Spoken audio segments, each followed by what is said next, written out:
Trap squad, trap squad, trap squad, trap squad, trap squad, trap squad, trap squad, trap squad, trap squad, trap squad, trap squad, trap squad, trap squad, trap squad, trap squad, trap squad. Hey, ClickBaity political. Yeah, ThirstTrap, Trap Squad, Squirrel Squad. Our mission is critical to speak the truth to the masses. Yeah. We here for the fight. We ain't started, but we here to finish it. Sick and tired of seeing the privilege. Take advantage of the weak and the innocent. So we let a voice be heard. Every single weeknight. Unapologetic. Yeah. Black people, despite this white supremacist system that we live through on a daily, we still throwing up those acorns cause we represent ClickBaity. Yeah. Trap squad, trap squad, trap squad. Let me hear ya. Trap squad, trap squad. Throw those squirrels up if you with it. Trap squad, trap squad. Yeah, I see you, yeah, I see you. Trap squad, trap squad. ClickBaity, ThirstTrap. Trap squad, trap squad. Trap squad. Let me hear ya. Trap squad, trap squad. Throw those squirrels up if you with it. Trap squad, trap squad. Yeah, I see you, yeah, I see you. Trap squad, trap squad. ClickBaity, ThirstTrap. Trap squad, trap squad, trap squad. Ooh wee, Marcus, bro. That intro though. Got you making a mean grumpy face. Coupled with the fact that it's less than 24 hours before your birthday, though. Woo, listen, dog. It's like we only 4 hours, less than 4 hours away, bro. Oh my! International Marcus Day. You know what I'm talking about? International Marcus Day. Hey, yo, shout out to Dante Make Beats. Shout out to Dante Make Beats for that fire ass opening. At Dante Makes Beats on Twitter. Like, go and find that brother right now. Shout out and welcome to the birthday eve edition for Marcus / another nightly episode of ClickBaity Political Thirst Trap. Share, I am subscribe. One of your hosts, Marcus Farrell, and I'm joined with my brother from another mother. And like literally we argue, we fight, but we keep that shit a G with each other. So I'm gonna go ahead and just give my dog Mondale props for just being the human being that he is right now, man. Because on my birthday, I'm gonna celebrate other folks. We're gonna get into Black history, but eventually, if not this year, if not this month, then eventually we know that brother Mondale is gonna be on this Black history list also. So what's up, Mondale? How you doing, man? Man, it's a sweet and sad day for me. It's sweet because it's almost your birthday, and I'm super happy for you because you get all gibbly around your motherfucking birthday time. So you're at that point where you're goofy and shit. But I'm also sad because there's been a break in the family that we got to address. You know what I'm saying? We got to address tonight. I think we owed it to everybody that's poured into the ClickBaity family, the Trap Squad for the past, I don't know, a few months or so. So, I think having to deal with that, the stress of that makes it bitter, but it's also sweet because like I said, nigga, you made it another trip around the motherfucking big ass yellow thing in the sky that Pumbaa believe is gas. That's right, man. So yeah, that's right. Like first, man, like we ain't supposed to be here. I ain't supposed to be here. The things that I went through was supposed to take me out.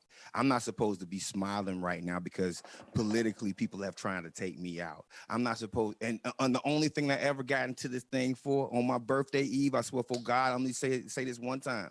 Only thing I ever wanted to get in this whole political game for was to get my people free, right? Wow. So as far as I'm concerned, my birthday, my existence, my public face right now, there's been a lot of people who just don't want my public face, didn't want my public face. Folks on different campaigns across the nation. That police officer that pulled that gun on me when I was 12 years old, when I was playing basketball on a public court late at night by myself because I thought I was going to go pro. Like all those things, man, let me tell you, let me tell you something. There's so many people who didn't want to see me here. So I'm going to enjoy my Glenn Livett. I'm going to enjoy I love being it. on this show, and I'm gonna Indeed. enjoy talking this political shit that we talk. And I'm gonna do it in complete blackness, and I'm gonna follow my own homework assignment. I ain't code switching this episode, baby. Oh my. Oh my. All right. So listen, but before we get to the news, and there's so much to talk about. I mean, shit, we're on a president's second impeachment. That's the first time ever in history. So today was a historical day for sure. And then there's so much other to talk about. But I mean, the elephant in the room is the relationship with Ben Dixon. So, and just to keep it a buck, because I think it's necessary. Marcus didn't want to have this conversation on the air. You know what I'm saying? Marcus was like, "Yo, let's just keep it moving, keep it pushing, let it be." I said, "No, I can't keep it moving, keep it pushing without all the other people knowing, all the people that invested in the Trap Squad knowing what's going on." So I want to take this time to just talk about, a few months ago, we invited Ben Dixon on the show. Marcus did, because I didn't know Ben like that. I had met him a couple of times in passing. Once, I think, at a conference, another time at one of my events, event Marcus and I did together. So dude came on the show, started coming on the show regularly, and it was dope. He seemed cool, super cool, like super cool. But things started to get shaky when, like in December, when Ben kept trying to sneak Rebecca on the show. And I'm like, bro, this ain't the space for Rebecca to be on the show. What's popping up? Why she keep popping up on the show without our permission? Why she keep popping in the show? No disrespect to Rebecca. It's just that ClickBaity Political Thirst Trap was designed as a safe space for Black man perspective. And that her sneaking on or being on the show in a consistent basis violated what we were trying to build as it pertains to a safe space. And we also didn't want to create a safe space that sounded like what the DNC was doing with the barbershop. That shit didn't seem real to me. It wasn't what I was trying to do. It wasn't what we were looking for. I didn't want to come today. I didn't want to come tomorrow and sound like Cory Booker. I wanted to show up like Mundell and speak all the shit about politics that I know in a space where around people that I love, i.e. Marcus, and then we were bringing other people in. That's what ClickBaity was. It was a safe space to give the world a perspective of Black men thinking about politics beyond the bullshit that you hear on TV. We're not owned or bought by the party. Never have, never was. So we said, look, we see what the fuck is going on, right? We see what's going on in politics on a daily basis. Marcus and I, we did, because we play politics on a daily basis. So I felt like, man, that's not what ClickBaity needs to be. So, after we had that conversation, we switched to the morning show. I had an idea. I was like, yo, I think what happened was we missed the night show. And I was like, let's just go in the morning.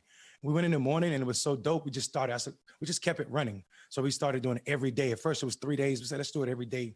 And it was a dope feel. So Ben wanted to say, look, we could reach more people. We could give y'all a message to more people if we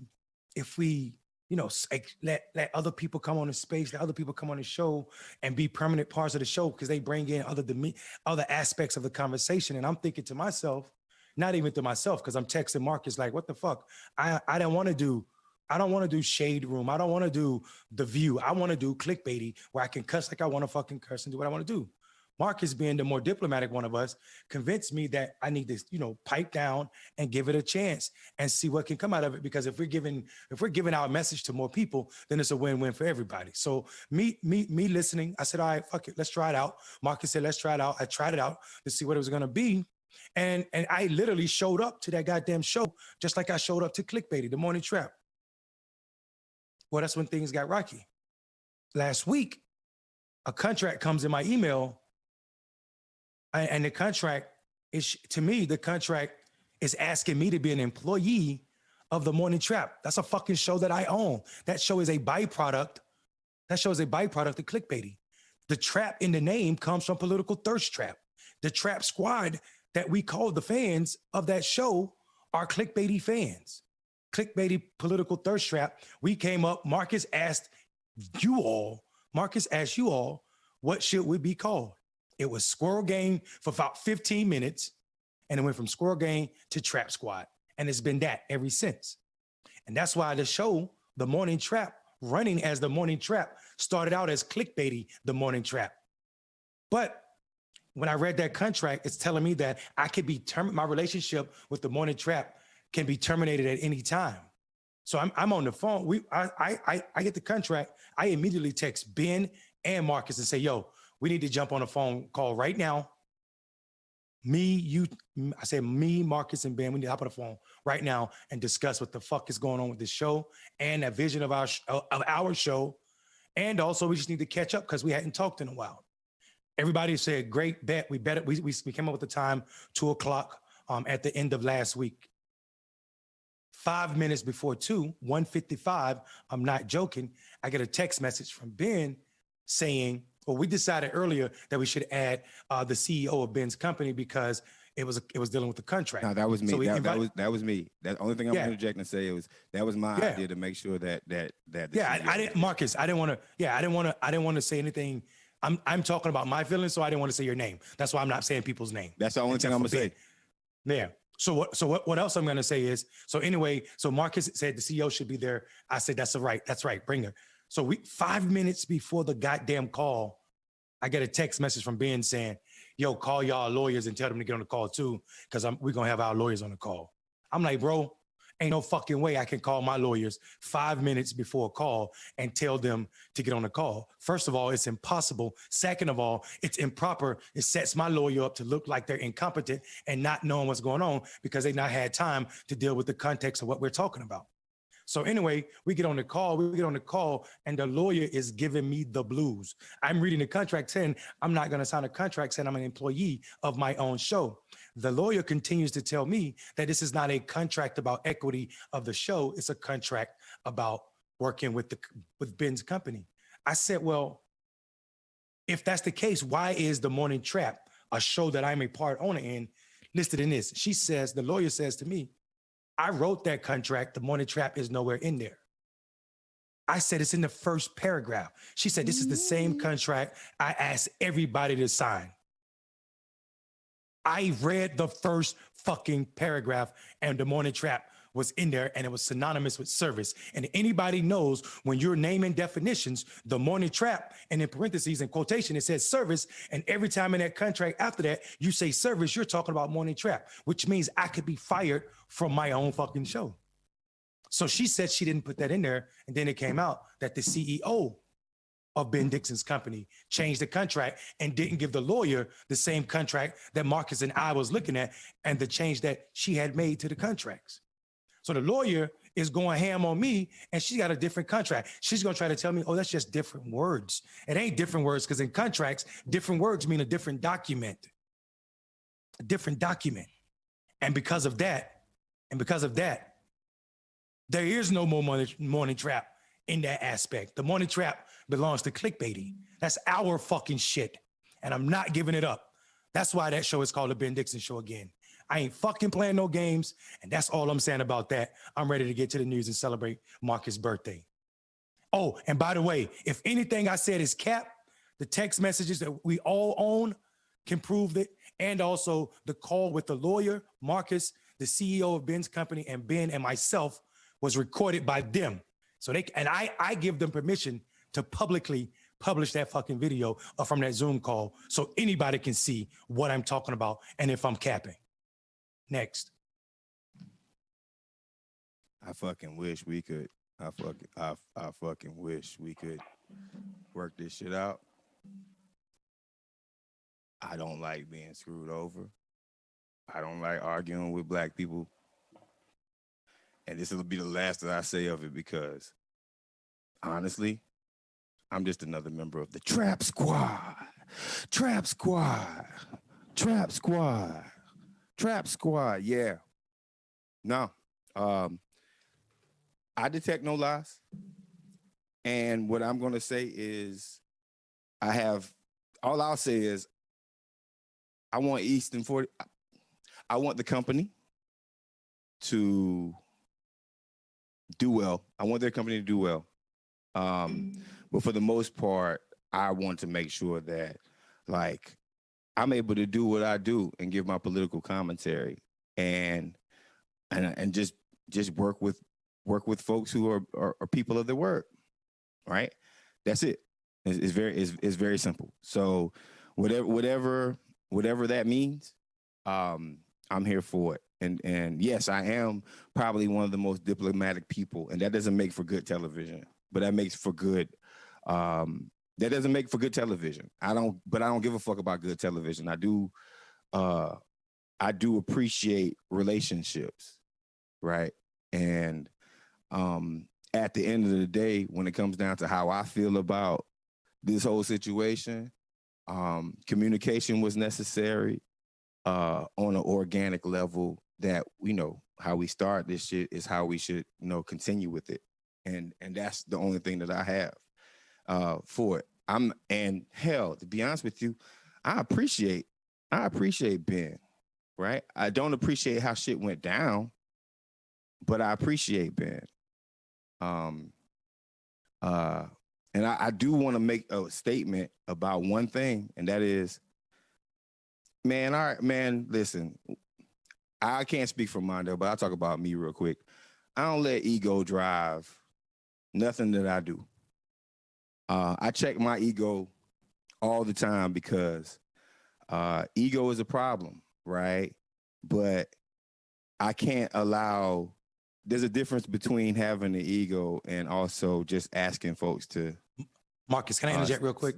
No, let me finish my statement. Hold on, I know, because it's an important statement. But my... let me, hold on, Marcus, it's an important statement, but let me interject real quick. So Marcus saying that might sound like an ego thing. So that's why I want to defend you. That's why I wanted to say it. Y'all see me and Marcus go hard at each other. I talk shit. Right. He talks shit. And sometimes when we're on the phone, it'd be like, motherfucker, pull up. Motherfucker, pull up. And we say shit just like that to each other. But at the end of it, at the end of it, this nigga apologized to each other for everything we say to each other. Everything. Yeah. Because our conversations are out of heat, not out of malice. It's out of heat, not out of malice. So when Marcus is saying that, that's not him stroking his own ego. That's that brother telling the motherfucking truth. Go ahead. Yeah, no, I try my hardest to check it because that's a dangerous thing for a black man to have. And plus I work in the village thought process. So I don't know about Mondale, but my ego is, I'll say this in an egotistical way, but my ego is in check when it comes down to how I handle business and operate in dynamic truth. And that's kind of sort of what happens when you manage a whole bunch of canvassers, like over 2,000 canvassers, right? Like 2,000 poor black and brown people and white people, right? They will check your ego in a heartbeat, right? Oh, nigga, you think you all that because somebody paying you a couple extra bucks than me because, you decide my hours. Man, I had an ego. That was a problem. That was a problem until I had to start working with real down and dirty people who weren't canvassing for a paycheck, even though they needed their paycheck. They were canvassing to change their lives. And that's the message that I want to bring. So with that being said, let's get into the trap. Today, very cool day. Very, very, very, very interesting day. Hey, it was interesting. All right. If you're talking about politics, it's very interesting in that. Oh my God. We saw Donald Trump's lawyer. We saw Donald Trump's lawyer ill fucking prepared for the real world. Ill prepared for the real world. Yeah, Man, he was a dollar store lawyer. Like he was. That's what you know what I mean? Like, okay, I can go get. Hey, Marcus, you want to know who he was? You know who he was? First of all, he's a personal injury attorney, standing in the United States Senate arguing for Donald Trump. You want to know why? Because everybody else said hell no, because Donald Trump wanted them to say that the election was stolen, and no lawyer was willing to represent or lose their damn bar or being seated at a bar for Donald Trump's bullshit. Also, here's what's even funnier about his lawyer Castor. He sued Donald Trump last year for lying about Philadelphia elections being fraud. This lawyer that's representing him now sued him. Donald Trump's lawyer, Van Neer, whatever the name of the damn company, sued Donald Trump for lying about the election being fraud. Yeah. That's where we are in the world. Yeah, I mean, our brother David Hogg has to. Shout out to David Hogg, man. Shout out to that kid. That kid is so dope. He's starting a pillow great company. Value lawyer. Somebody call him a great value. Yeah. He's He's a dollar store lawyer, man. He's literally and here's the thing, like I saw it. I will say I got this from MSNBC because that's the only way I could have watched it on C-SPAN. But somebody said something very interesting. They said, when you defend the president in anything, it is a career launching position. And the fact that they had to dig way down into the barrel to get people who were creating talking points on the fly, and they were so unprepared that they weren't even ready for a rebuttal. They weren't even ready to like rebuke the Democrats. They ceded their time. Let me tell you something. If I get arrested for something serious, or if I do something serious, I'm on Marcus, somebody say it was my cousin Vinny. But listen, it wasn't my cousin Vinny. If I get messed up with something serious and I hire a lawyer and you don't do a rebuttal, listen, if you don't do a rebuttal on like serious evidence, because one of the most, I mean, I'm gonna say something, like I always rag white consultants, especially television consultants, but the video that the House impeachment managers put up today, was probably, it was probably, like, I can't front, like, it was the most impactful thing that I've seen in a very, very, very long time. Let me ask you a question. Let me ask you to time travel for me. All right. Where were you doing 9/11? Bro, I was in shotgun training in Vieques, Puerto Rico, dealing with protesters that were mad that the military was there, not knowing a damn thing about the military, and sitting next to I'm not going to say their names, but sitting next to a Navy captain and a Navy chief. And the first tower burned down. It's very fast. The first tower was on fire by the time they rolled the television in. I'm aging myself. By the time they rolled the television and they turned the television on, all we saw was a smoking tower. Now we're in the military. And then maybe 2 minutes after they turned the television on, the second plane hit. And I'm going to tell you the first reaction. This is not conspiracy theory. I'm just going to tell you the first reaction to the person that was sitting to the left and the right of me, people who have been in the military for 30 years. That's Bruce Willis? That's right.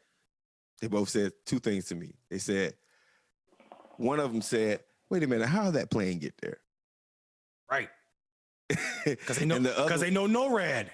Right. And yes, that's right. And the other one said, oh, man, I got to go to war.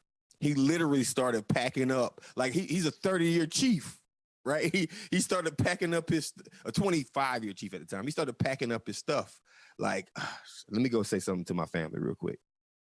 And that was 9/11 for me. So the reason I asked that, because watching that video was like watching the towers fall again.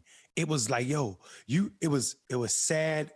It was a spectacle, and it was also a level of disbelief that, like, they went in, like when they were showing the juxtapose of what was going on the floor and at the White House with Donald Trump's speech, and then those people breaking down doors, getting to the next level of security, getting past the next level of security, and then explaining that the only reason the senators and vice president really didn't get smoked was because of that black cop Eugene, who tricked the motherfucking protesters to go the wrong direction.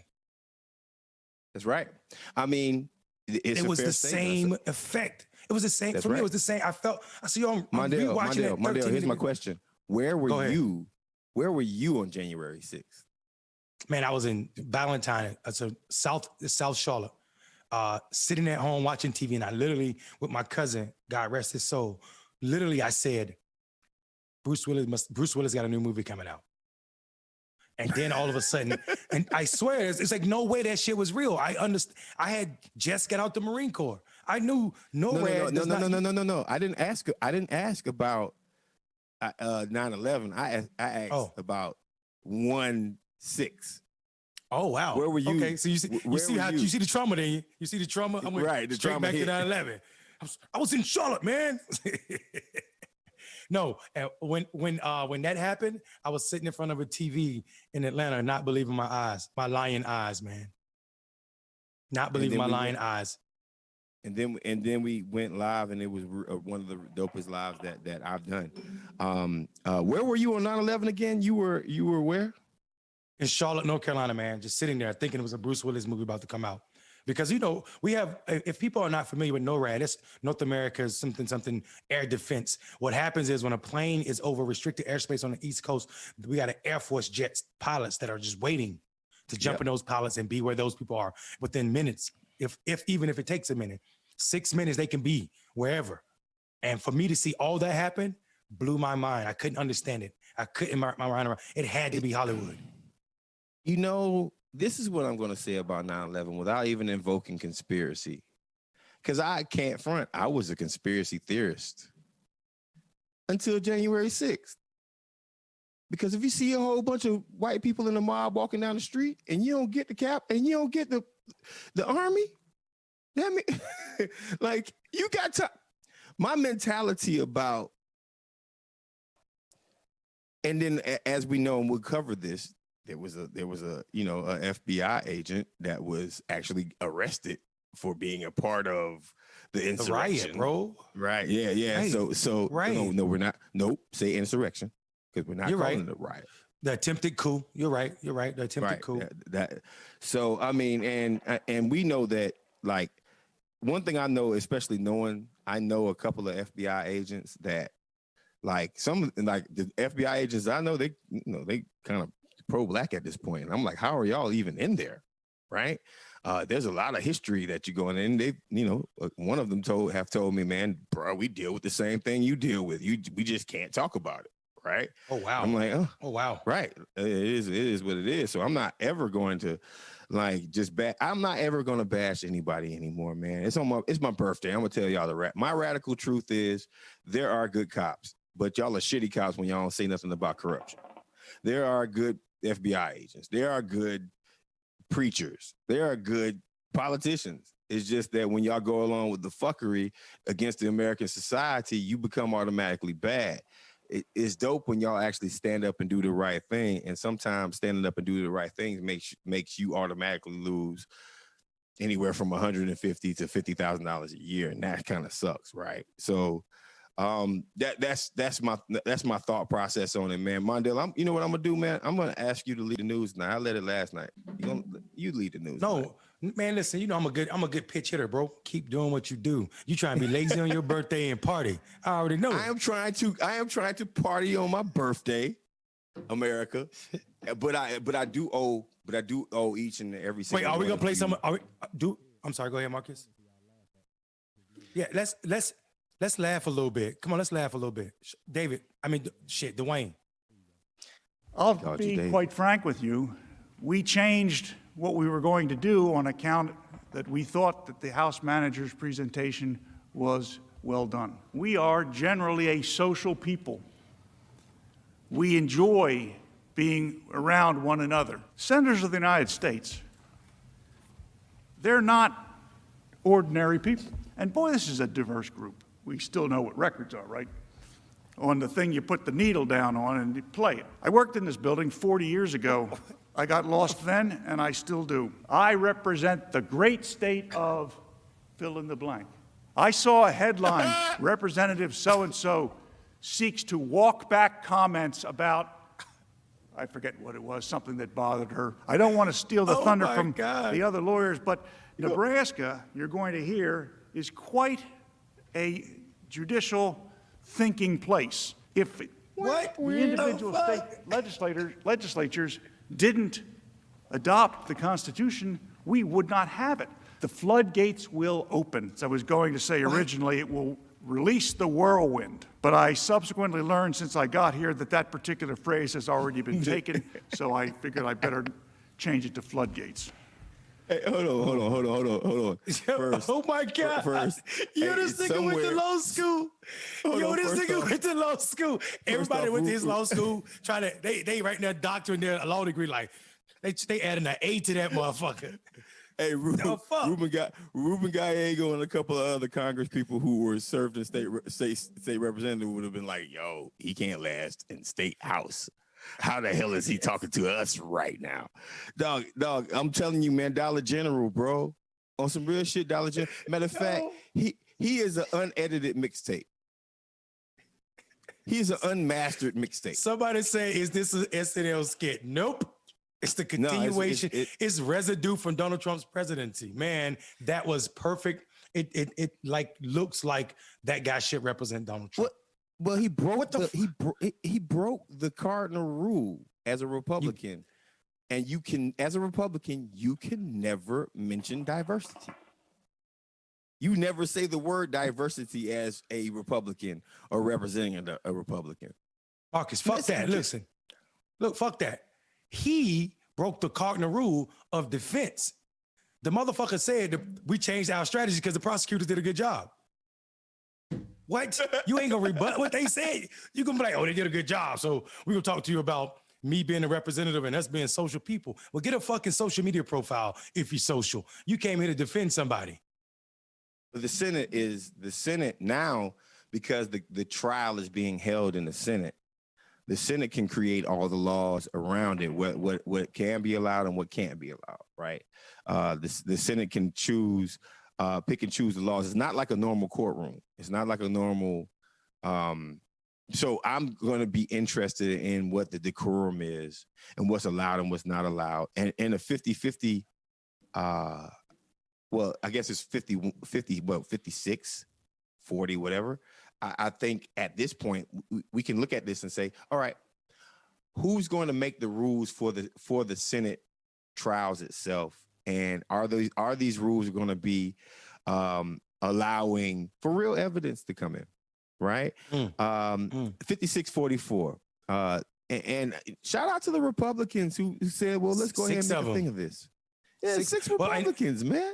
Well, and listen, so amongst that six, you will know that you will not see Ted Cruz, Rubio, or Hawley. And it's because all three of them know that you can't just be against impeaching Donald Trump. You can't be a part of anything that says it looks like you're for impeaching Donald Trump, because they want to run for president in 2024, all three of them, and they want to make sure that all of Donald Trump's minions are on their tailcoat. But the problem is they've not learned that the love for Donald Trump's whiteness and his silliness does not pass down to other Republicans. We already see that. That's why we have control of the Senate. That's why we have the presidency. That's why we have 2 senators from Georgia. It's because Donald Trump does not have the ability to share what people feel for him, for these losers. And that's what they are right now. They're losers. Yeah, and they're hyper retroactive because they're still afraid of Donald Trump, right? But they should be. They should be. The racism, the hatred, the xenophobia that Donald Trump represents is still in America right now. 71 million people prove that, right? So, like, to the 6 Congress people who just said yes today, but will probably say no on impeachment, shout out. Shout out for, like, creating a trial and, like, appreciating the Constitution. You dig? Man. Yeah, like this, I mean, just for one moment, they, like, the most bipartisan people in America were the 6 Republicans that said, "I like the Constitution." I think we should talk about this.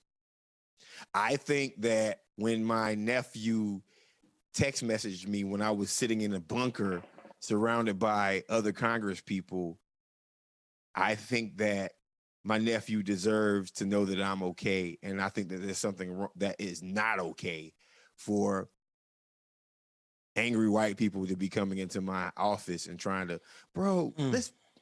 let's change this real quick. Every single person that's watching this show right now, you ever worked in the office? What if you made widgets, metal widgets, maybe screws, maybe springs, right? And you had 3,000 angry white people mad at you because of whatever reason, but they were trying to infiltrate your little widget building. And you might not have gotten affected. You heard them, but you might not have gotten affected outside your office, outside your little widget office. And then after you hear glass breaking and gunshots, they all go away. And then later on, you think to yourself, man, 7 people now? 7 people died at a place that I come to every single day. You're a sociopath if you don't want to change gun laws. You're a sociopath if you don't want to change, if you don't want to get those people charged. You're a sociopath if you say to yourself, well, my company needs to make more widgets, and this is a stain on our company. So sometimes you got to go against the company for the betterment of America. For the betterment White of America. White supremacy needs to be punished. I'll say it. Because there's a lot of other people who are afraid to say it. So I'll say it. White supremacy needs to be punished. Here's what I don't understand. Where's all these flag-loving people, all these cop-loving white folk who make it their business when you post something about a cop shooting and killing a black person? Where are all these people who defend the cops? Where are they now when they know cops lost their lives? 2 cops have committed suicide. 2 cops that were on duty that day have committed suicide since this happened. Also, in that video that the Democrats, the prosecutors from the House played, we heard, fuck the pigs, fuck the police, you liberal fucking cops. All of this was language coming from these people swinging the American flag as if it was a motherfucking weapon. Monday, I'm going to shut up and let for a second. We absolutely should. Yeah, we should let it ride for longer than a second We too. won it by a landslide. This was not a close election. And after this, we're going to walk down, and I'll be there with you. We're going to walk down. We're going to walk down to the Capitol. Yeah! Let's take the Capitol. Take the Capitol. Let's take the Capitol. We are going to the Capitol, where our problems are. It's that direction.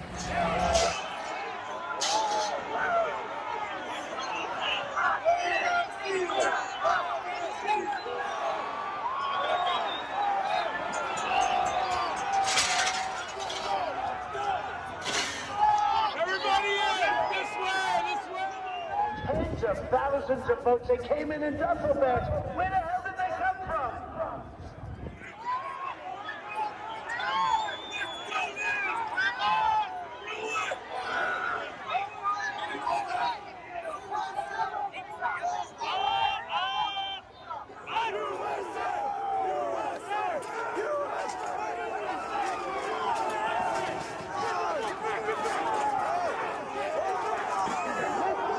I'm actually trying to trigger people. I want people to watch this one right here and get triggered. Y'all should get triggered. This happened in our country just a couple of months ago. I mean, a couple of weeks ago, excuse me. And the United States Senate.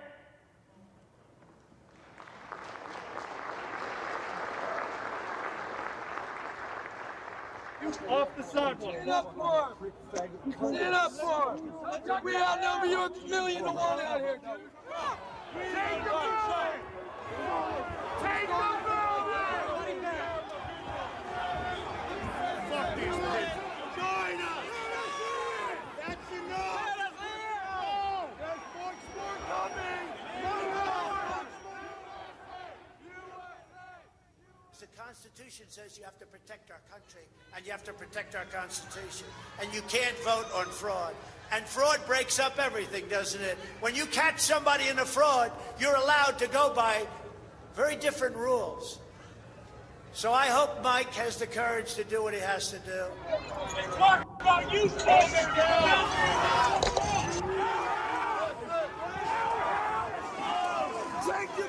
And we fight. We fight like hell. And if you don't fight like hell, you're not going to have a country anymore. That's it right there. That's it right there. That's it right there. There it is. Hey, listen, there it is. Listen, let's cut this off before we go. There it is right there. And Marcus. Dwayne, don't lose your place. But that was it. That's the impeachment Marcus. trial right there. Boom, done. That is absolutely it. Coupled with a couple other things. Trump said, we are going to walk to the Capitol. We are going to walk to the Capitol, right? Then he said, before he said we fight like hell, he also said we can play by very different And then he paused because he was about to say something else, different rules. But he was telling them right there, because of fraud, this fake fraud that he created in his head, that you don't have to follow those rules, the regular rules. You can absolutely storm the Capitol. And then he said, we can fight like hell. That's the trial right there. That's a trial. That's a trial. And Mondale, you hit the nail on the head. If we do, listen, man, we just can't allow these guys to kind of get away with it. Mondale, let's take a break right now because we're going to 10. So let's take a break real quick. I think we got some cool stuff on the break. Dwayne, you guys teed up for any break time stuff? Thank you, man. Trap squad, trap squad, trap squad, trap squad, trap squad, trap squad, trap squad, trap squad, trap squad, trap squad, trap squad, trap squad, trap squad, trap squad, trap squad, trap squad. Hey, ClickBaity political. Yeah, ThirstTrap, Trap Squad, Squirrel Squad. Our mission is critical to speak the truth to the masses. Yeah. We here for the fight. We ain't started, but we here to finish it. Sick and tired of seeing the privilege, take advantage of the weak and the innocent. So we let our voice be heard every single weeknight. Unapologetic. Yeah. Black people, despite this white supremacist system that we live through on a daily, we still throwing up those acorns cause we represent ClickBaity. Yeah. Trap squad, trap squad, trap squad, let me hear ya. Trap squad, trap squad, throw those squirrels up if you with it. Trap squad, trap squad, yeah I see you, yeah I see you. Trap squad, trap squad, trap squad, ThirstTrap, trap squad, trap squad, trap squad, let me hear ya. Trap squad, trap squad. Throw those squirrels up if you with it. Trap squad, trap squad. Yeah, I see you, yeah, I see you. Trap squad, trap squad. Trap squad, ThirstTrap. Trap squad, trap squad, trap squad, trap squad.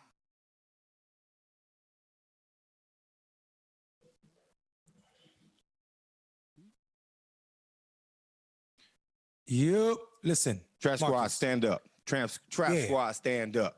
I kind of want to take my birthday privilege with this one right here. Before we even get into anything new, go follow Mondale Robinson on Patreon. If you are on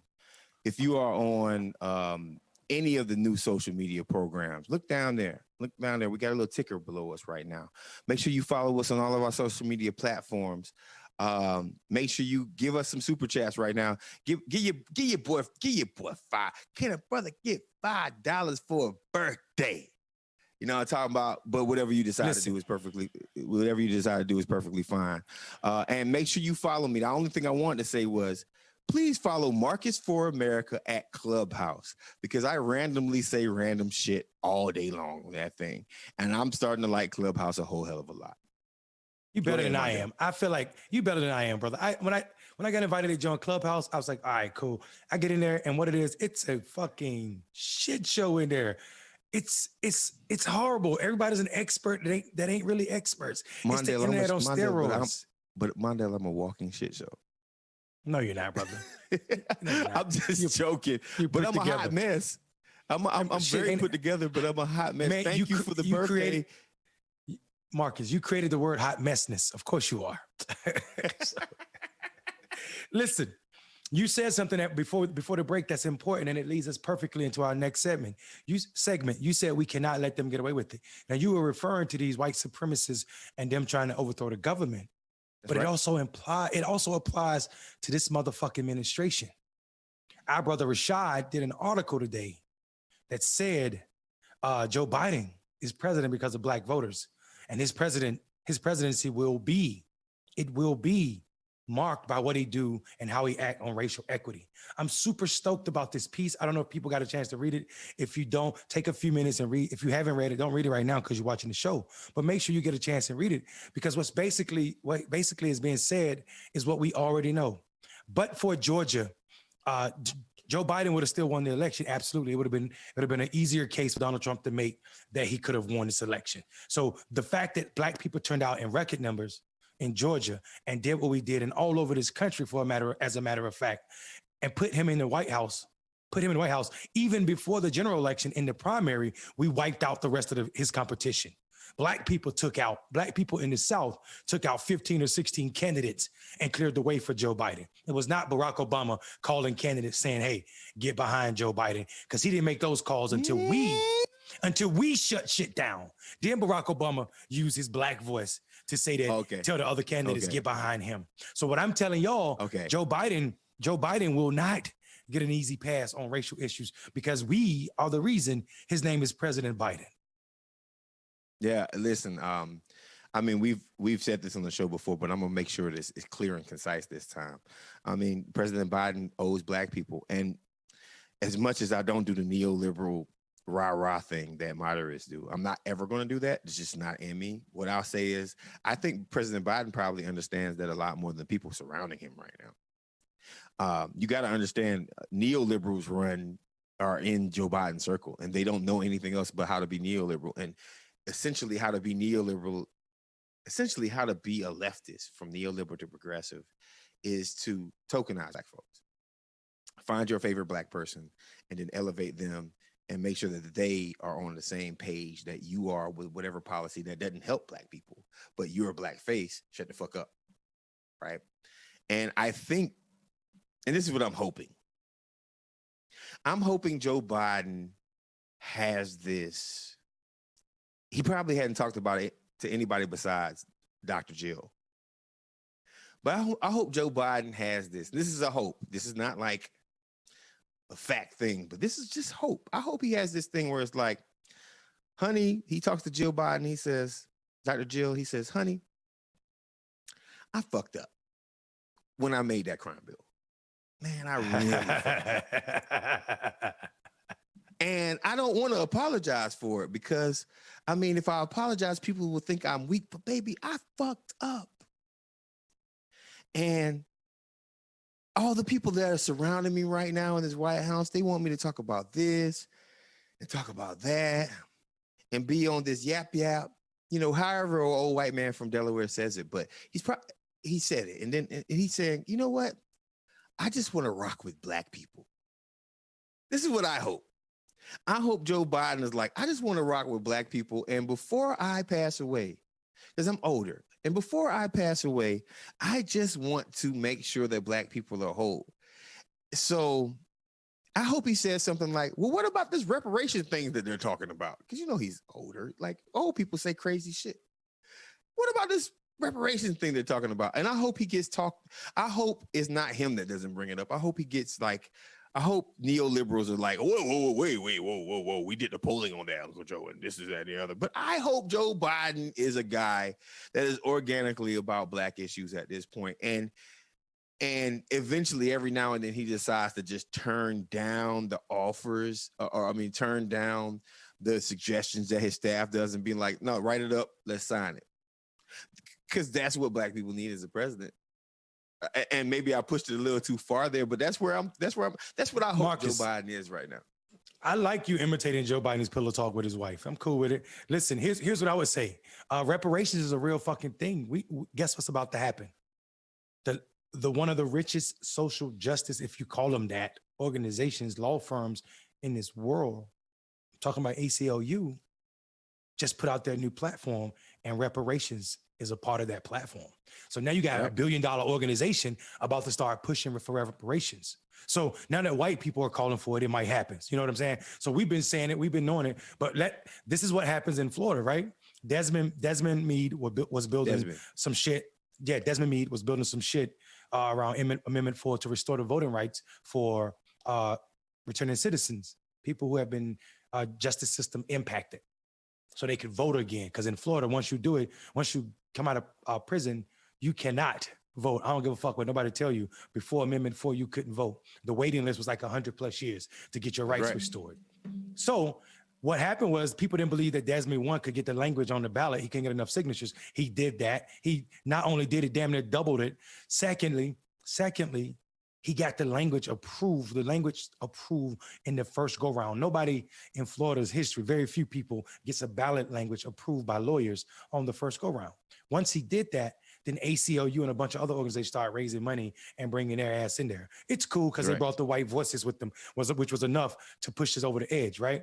So right now, I'm hoping the same thing happen. We know that the black people, Ajwa Ayatora, who's been pushing for reparations before people even knew what we were talking about. I'm talking about in the 80s, this sister who was my law professor in Arkansas. She's from St. Louis, Missouri. She's about the size of my iPhone, but she's a What's her whole name goddamn again? giant.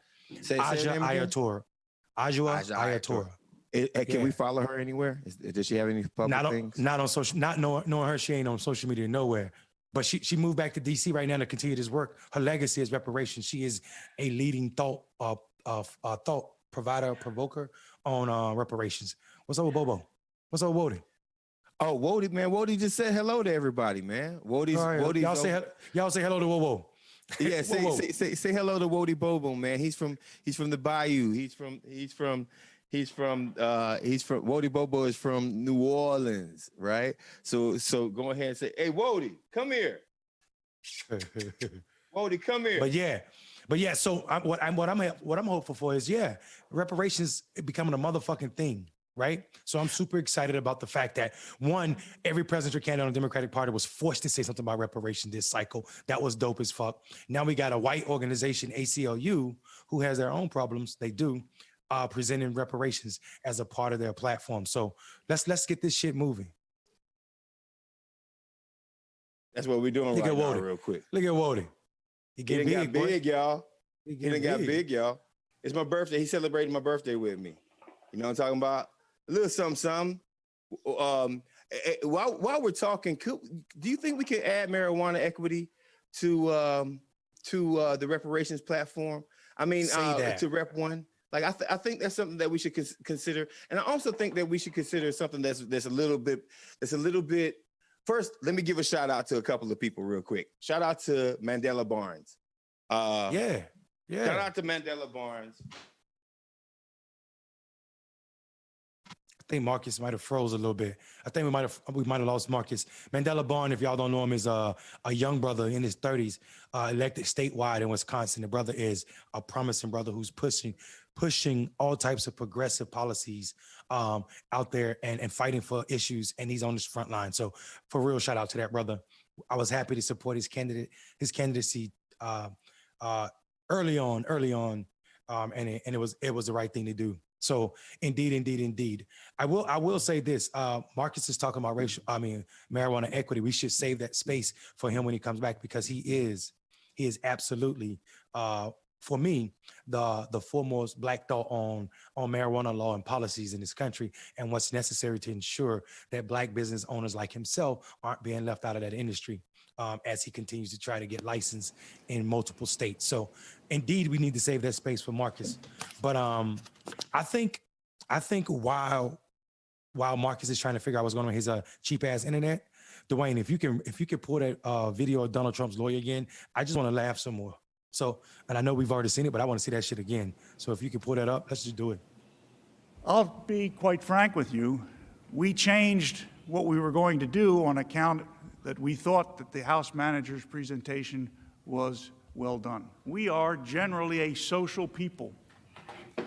We enjoy being around one another. Senators of the United States, they're not ordinary people. And boy, this is a diverse group. We still know what records are, right? On the thing you put the needle down on and you play it. I worked in this building 40 years ago. I got lost then, and I still do. I represent the great state of fill in the blank. I saw a headline, Representative so-and-so seeks to walk back comments that's not the right mic. I forget what it was, something that bothered her. I don't want to steal the thunder from the other lawyers, but Nebraska, you're going to hear, is quite a judicial thinking place. If the individual state legislatures didn't adopt the Constitution, we would not have it. The floodgates will open. As I was going to say originally, it will release the whirlwind. But I subsequently learned since I got here that that particular phrase has already been taken, so I figured I better change it to floodgates. Yeah, Marcus, what was he talking about? Man, while you were gone, I just wanted to laugh again. That dude is weird as shit, man. Listen, here's what's funny to me. The brother called the Senate. He called the goddamn Senate diverse. And I'm thinking to myself, he must be defining diversity in age in white men. Because ain't no fucking diversity in the No, that Senate. nigga meant ties. Pantsuits. Yeah. It's a lot of different color pantsuits up here. Fuck, ain't no nah, diversity in that the had Senate. nothing. Listen, Because I mean, dude, like, somebody give me some numbers. Is there still 11. over Listen. 51? Is there still over Mondale? Is there still over 51 white men in Congress? yeah, man. Yeah. All right, Yeah, that fuck answers yeah. your question right there. And also, you want to know another number? There's only been ever in the history of this fucking country 11 black senators, and 11 of them weren't elected. Some of them were appointed, right? So if we were fucking diverse, it'd be 18 black senators every fucking Senate. Don't talk to me about, because we about 18% of the population. So don't talk to me about fucking diversity when it's all white men up there. So he must have been talking about age. There's some young white men, there's some old white men, and there's some with blue suits and gray suits. Yeah, What I the just fuck is wanted he to say talking real about? quick. I want to say that real quick to everybody. Wody took out my camera real quick. He's kind of a gangster like that. So that's what happened to me just 1 second ago. But wish Wody all the best, because now he's not going to get a Wody snack. Oh, come on now. Should I give him a Wody snack anyway? Yeah, man, you ain't brush his hair and you ain't telling him he was coming on camera. He wasn't prepared. You know what? That's absolutely right. Kind of like asking for a lawyer 5 minutes before you got a I will never ever do that again.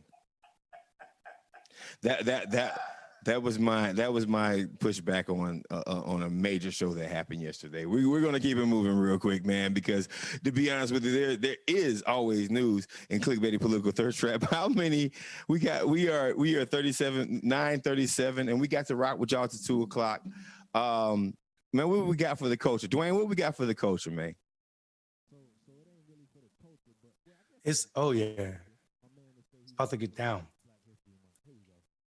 Yeah. Y'all, listen, y'all watch this brother right here tell y'all he want to get rid of Black History Month. So here's his tweet right here. His brother's calling for the end of he want to cancel Black History Month. This argument is an age-old argument, right? Coons being coons. Let's listen to his video. You know, enthusiasm. There's so much enthusiasm for this campaign. So much enthusiasm. People see the American story. They see a young person, 35 years old, who is charismatic, who is going out there, going out to meet them and talk to everybody across all the counties, across the whole I feel so state. sad for those kids. That is the American story. That is what people like to go out there and vote for. And that is what I intend to bring 2022. Yeah, Austin. For another thing, I want to say thank you for your service. I know you're an Army vet. We had some pictures up there of you and your beautiful family. 3 kids. Thank you. Look like twins. Did you have twins there? Did I see? No, no, not twins. Actually. Oh wow! All niggas look the same to you.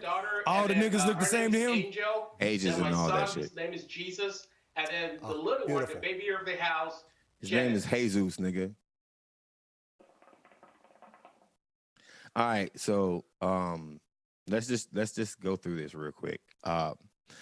First, I need white conservatives to start using their common sense, because just because a brother will sell his own culture out doesn't mean that he'll help you out.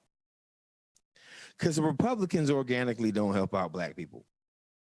Republicans organically don't help out poor white people. Republicans help themselves. And businesses.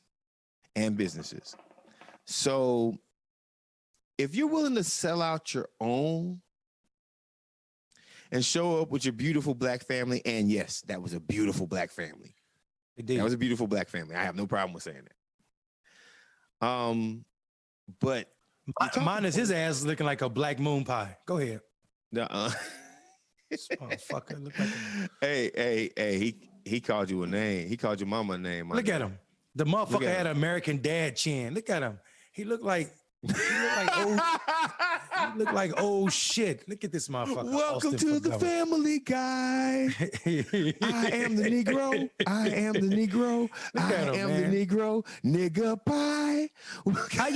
How can you trust this motherfucker with his crooked ass edge up, looking like, look at him like camouflage shit. You Bama. I mean, but he has all the classics. He ain't even real brown. He is ashy because white folks don't know about black people's skin and lotion. Yeah, look at him. Look at this motherfucker. I can't wait. Yeah, I know you do. I mean, so to cancel Black History Month is probably the highest level of negating your own culture, right? You want to cancel yourself because in theory, and if he had an explanation about him climbing to the highest rank of an elected official in Michigan, right? If he had an explanation about how that's not something that should be recognized in Black history, even as a Republican, I don't like Tim Scott. I think he's a piece of shit. Actually, I don't think he's a piece of shit. I just don't like Tim Scott. He's not my guy. But I also think that Tim Scott deserves to be said as the first Black XYZ. Because we have to be very careful about like negating people. I mean, folks have to deal with their own Blackness. And as I always say right now, every Black person is born a progressive, but they have to opt out. Every Black person is born a progressive. You have to opt out of being a progressive because fundamentally Black existence is a progressive existence. And I'll say that over and over and over again, right? But this guy doesn't even want his own legacy as a Black person, which he is utilizing and tokenizing right now. Because if you want to cancel Black History Month, you might not want Black children. I said it. What do you, Marcus? You know my motherfucking philosophy. I don't trust Black men with no facial hair. You know it. So that motherfucker running around here looking like slick face Jesus. I ain't fucking with him. You know, he ain't got no facial hair. Look at him. There's so much enthusiasm. He didn't shave off his lip. Too old. How old is he? He said he was 35. Yeah. He called himself charismatic. No, and shout out to his military service, brother. Thank you for serving your country. But you obviously went over there thinking that the brown people were evil. I mean, but are you serving your country if you come home and say end Black History Month as if there's no history? Part of Black history is our military service. Every war saw Black lives lost for the freedom of this country, right? This country is an empire because of Black blood. For him to say erase Black history, to cancel Black history is absolutely the dumbest fucking thing in the world. He's gonna grow up, his kids are gonna grow up, and I pray they never have any experience with racism because he's not preparing them at home. I can assure you that. Well, I mean, if you don't care about Black, if your platform, the way you come out, the way you put out your first press release or your first statements is in Black History Month, then that shows you even some of the most conservative folks in America aren't fucking with Black History Month because they know that shit's legit. But you know what?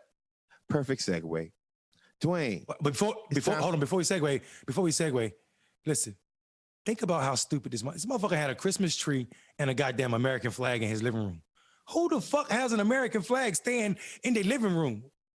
What? Who are you trying to prove? Oh, show the picture again. That you're that patriotic that your kids gotta trip over that stupid ass flag every day.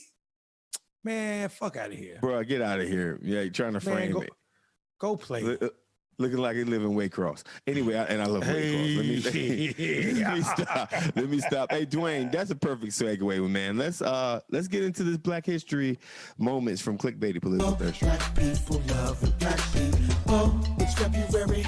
It's very scary. Black people loving Black people. Black people loving Black people. Black people loving. Run it back. We got to run that back, y'all. Yeah, that's right. That's your boy Marcus and Mundale on the Black History tunes, baby. Say it again. Yo, we wild as shit, man. It's February. It's very scary. Black people loving Black people. Mundale, who you got this month? Loving Black people. Black people. I got not this month, but tonight, brother. I love that song. Who you got tonight? I wanted the people to hear that song. You know what I'm saying? No, you can keep playing it. We can keep playing it. Just keep playing it in the background. Let that be some mood music for him, Dwayne, if you don't mind, brother. Yeah, for me, brother, it was simple. I went with Mary Fairbanks, man. I said Banks, I meant Burks. Listen, If y'all don't know, I bet everybody in the world know who this woman is, but don't know who she is. And it's about erasure because she's a woman and also because she's black. Y'all give Dr. King praise for the bus boycott. Y'all give Dr. King praise for the sustainability of the Montgomery bus boycott. It was the Women Political Council that Mary created that planned that and executed it and ensured people had rides. So all of the logistical creation, people talk about Rosa Parks sat down. They don't even know that other people had already sat down and refused to give up their seat, but because they weren't the right type of black woman, meaning they weren't married and they had kids out of wedlock, or one of them was having an affair and they refused to give up their seats as well. They don't know that this sister, even before any of that happened in the 40s and 50s, had already started registering black people, doing the work with black people, saying because she had in a car accident with a white man, and it was his fault, and she got arrested. And so she created an organization with like more than 50 black people and said, we're going to do something about this. So she started registering people way back when it was real dangerous in the 30s and 40s. So this woman was active since the time she was 16 until the 90s. She was born in 1912, Marcus. 1912. Come on now. And people don't know her name. The boycott, the Montgomery bus boycott is the most successful bus boycott in the history of this fucking country. And it was her organization that did it. And she gets no credit. So MFB for the love. That's why I chose this sister. If you don't know what the Women Political Council is, please Google Women Political Council and see some of the people that came through that organization. One of those people, you might know her name. Her name is Joanne Robinson. She's the one that get credit for the bus boycott because of some racist shit that happened to her. And she flipped the energy from doing all types of work around black people to focus in the Women Political Council only to focus on desegregating the buses. Yeah, those women did that, not Dr. King. Listen. If people think that this like our moment and black freedom happened from just purely black men, they have no idea about how a kitchen works. Like, Right. no, I'm just like how a real kitchen works. A kitchen that good food comes out of. I'm gonna tell you something. If you're in somebody's house and it's an all-male kitchen, let me not do that. But let me tell you something. Black women have ran and pushed. Wait a minute. My kitchen's old male. Well, I mean, I'm going to get into my person real quick. First off, shout out and rest in peace to our dear sister, Mary Wilson, from the Temptations. I will be recognizing her this month. And just, I mean, listen, the Temptations are the Supremes were number 16 when it comes down to top Billboard top 100 list of all-time movement makers on that list. So shout out to them, Diana Ross, but R.I.P. Mary Wilson. And I wanted to just go into, I'm going to name songs out for my person for Black History Month tonight. And then when you get it, type it into the chat room. Tell me who you feel, right? So there's a song that came out in 1978 called I'm Every Woman. Kanye West did an amazing job sampling this dope song, but her song was amazing on its own, and that was Feel For You.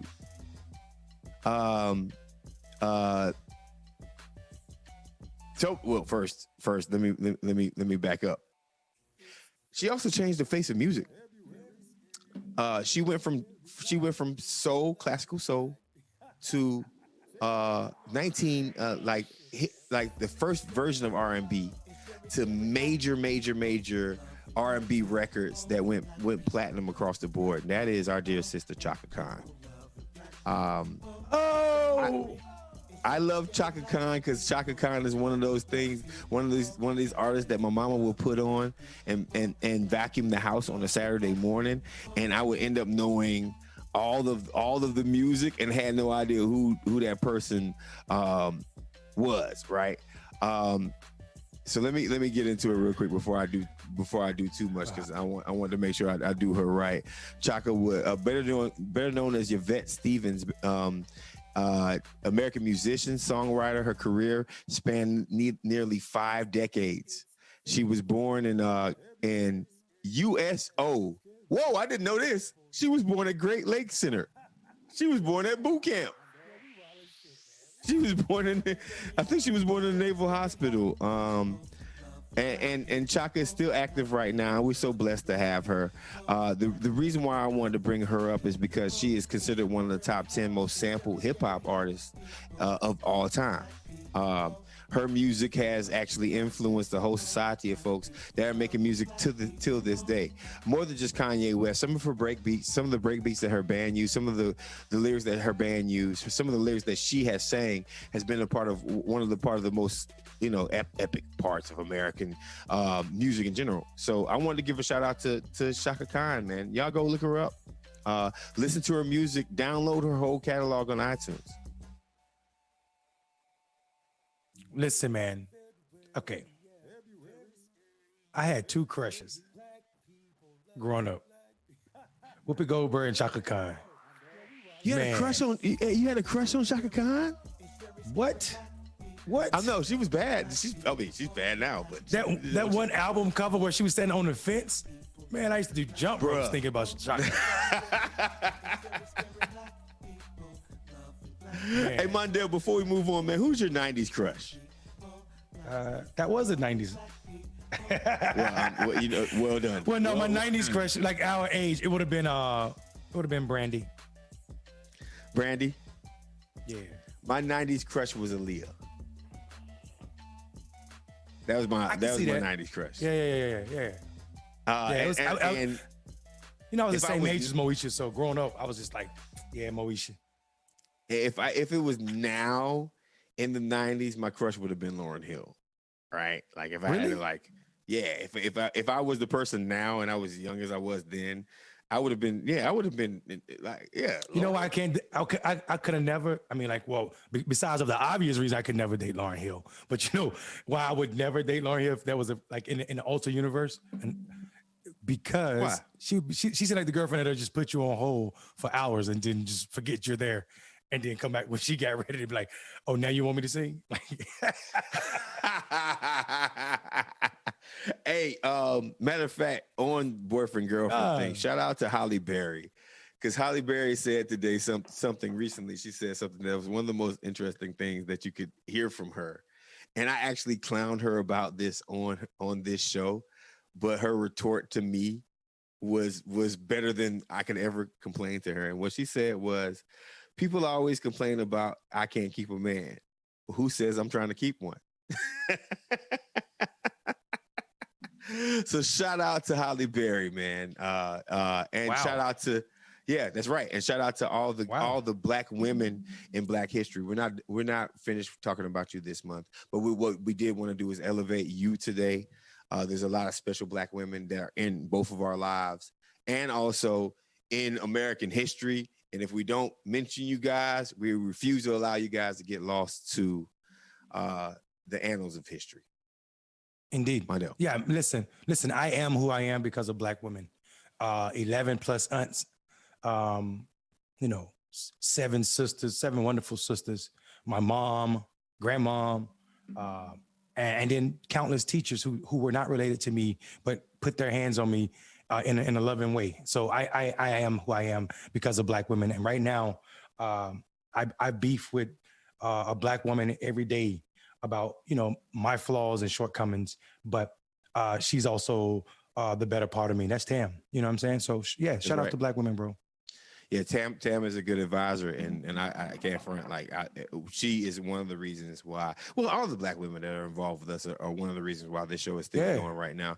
Speaking of, everybody who has a problem with ClickBaity political thirst trap, remember, I want y'all to understand this. Dr. Rosetta Bobo, that's my mom. And every day at 8:30, 8:35, she'll send me a text message with a clock. That's right. A clock. It's just a clock basically saying, where are you Negroes at? And my mother said to me today, she said, you guys have tried to redefine ish. And I said, what do you mean? The word, S-H-I-T? And she was like, nah, y'all say 8:30 ish.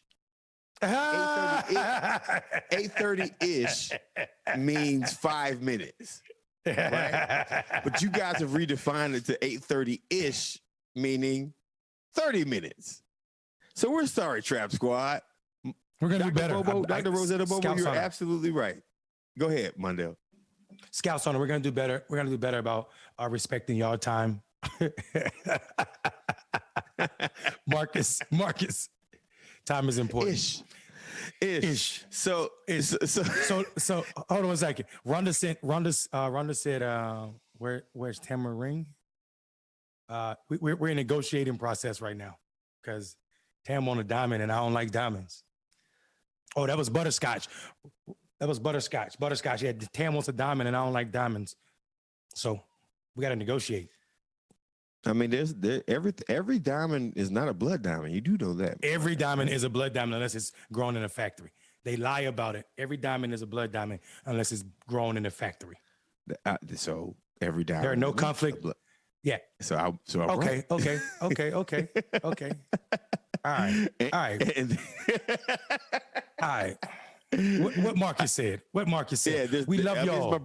It's my birthday. Everybody has to. Everybody, before we get off this air, you need to like, if you're on YouTube, like and subscribe to our show, and also send a message right now telling Marcus how much you love him and it's his birthday. Let's go out with a fake ass happy birthday. Happy birthday, Marcus. Bye. Oh, that's you. Yeah, that's not gonna work. Plus, we got a new fire ass song as our intro outro song, so we're gonna rock with that tonight. Like that. That shit is shout out to the songwriter, the beats. Yeah, he's Dante make man. beats. Shout out to everybody, and oh man, I don't want to miss him either. His name is the Dust King, the brother that Yes, Dwayne, do you have that song?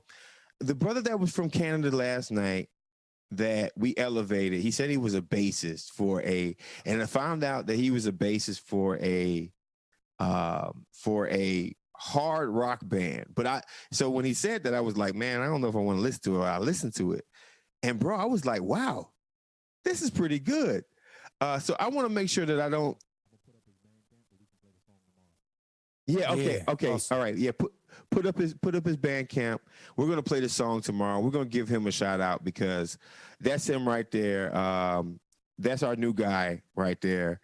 Dust Lord. That's our new guy, Dust Lord. Yeah, Dust Lord. He's heavy metal. He's a heavy metal guy, and I like some versions of heavy metal. Plus, if you're working out, heavy metal ain't nothing better than heavy metal to work out to. I don't care what nobody say. And the song is Force Tales of Strange. Please check him out. He gave us a $5 super chat last night, and I wanted to make sure that you guys could download this song. I think download his album. He has an album coming soon. I think it's for like $4. You might not like heavy metal, but on the same token, like, open your mind. Open your mind. And plus y'all listen to a lot of trash anyway.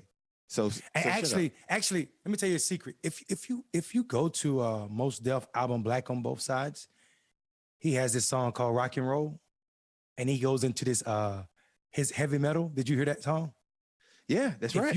If he talks about the history of music and how Jimi Hendrix is rock and roll. Elvis Presley ain't got no soul, and he just started going real fast about, man, listen, done right, any music is beautiful. So y'all support the brother for sure. Yeah, Mondale, listen, how do people get in contact with you, man?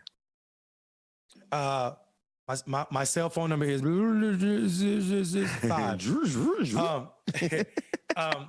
Nah, man, Mondale Robinson everywhere, and then Patreon /Mondale for sure. What about you, Marcus? And I'm at Marcus for America on IG, Twitter, and Clubhouse. Make sure you like this again. Make sure you like our page. Make sure you follow our page. Make sure you go to Done Right Media, our producers. If you need anything done production-wise, make sure you go to our producer. He's so dope, and he's a good human being. Make sure that fuck it, I'll even say it, and Mondale might say it, but I don't even say it. Make sure you follow Ben Dixon. That's still my dog. We need to figure out some goddamn things, though. Make sure you follow Black politics. Make sure you follow Black politics. and make sure you're righteous about the way that you live. It's my birthday. Wish me a happy birthday. I'm going to try to come back on tomorrow night, but if I don't, no, he's not, y'all. No, I'm not. We'll see him Thursday. We'll see him Thursday. I'll be on ClickBaity Political Thirst Trap throughout the day, and if I'm lit at 2:00, don't judge me. You back. If you judge me, you gonna catch COVID and gonorrhea for herpes. No, you're not. I rebuke all of that in the name of Jesus, our Lord and Savior. We out, y'all. We love y'all. Same bat channel. See y'all Thursday. Yes, tomorrow's Marcus' birthday. Show him some love on social media. Show him some love. We love y'all. Peace. Peace. Dwayne, take us out of here.